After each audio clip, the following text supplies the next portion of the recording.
చెప్పలేదు అట్లీస్ట్ నేను అంటుంది ఎలక్షన్ ఓడిపోవడానికి ఈ పనికిమాల కారణాలు ఎత్తుక్కొని చస్తున్నారు, మిషన్లో తొక్క తోటకూరని.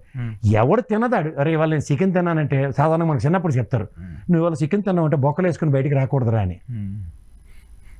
కానీ ఇలాంటి రాజకీయ దౌర్భాగ్య స్థితి డ్రైవ్ అవుతున్నప్పుడు నువ్వు బొక్కలు వేసుకొని రావాలి, రే రోజు చికెన్ తిని మొగడు రాని. మా ఫ్రెండ్ ఒకటి ఉండేవాడు, రోజు నాన్ వెజ్ రా అనేవాడు.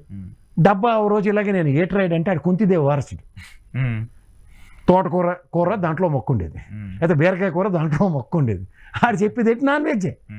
అది తెలుగుదేశం వాళ్ళు కూటమి వాళ్ళు చెప్తున్న నాన్ వెజ్ కబుర్లు.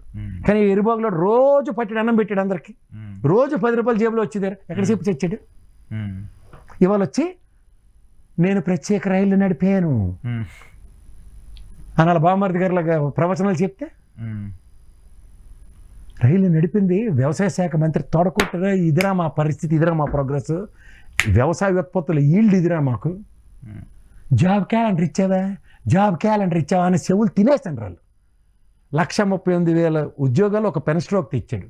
నేను జాబ్ క్యాలెండర్లో 2,34,000 ఉద్యోగాలు ఇవ్వచ్చు, కానీ నేను జాబ్ క్యాలెండర్కి ధీటుగా 2,68,000 ఉద్యోగాలు ఈ విధంగా నేను క్రియేట్ చేసి ఇచ్చాను. పాత డిఎస్సీలు ఎగ్గొట్టిపోతే నేను వాళ్ళని రిక్రూట్ చేశాను. ఇవన్నీ అలాంటి చెప్తున్నాడు, వాళ్ళ పార్టీలో ఎవడని చెప్పినాడు చూడు.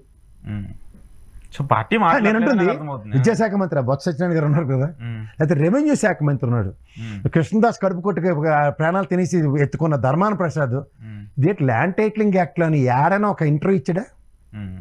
మరి ఇలాగా రామారావు గారికి పోటీ పడిపోయి మోనో యాక్షన్ స్పెషలిస్ట్ లాగా కాగితాలు కాంగ్రెస్ పార్లమెంట్లో ఉండి చదివి చచ్చిపోయాడు కదా తిరగబడిపోయి. ఏ రోజైనా అసెంబ్లీలో ఏంటి ల్యాండ్ టైటిలింగ్ యాక్ట్ మీద తమాషాలు ఆడుతున్నారా?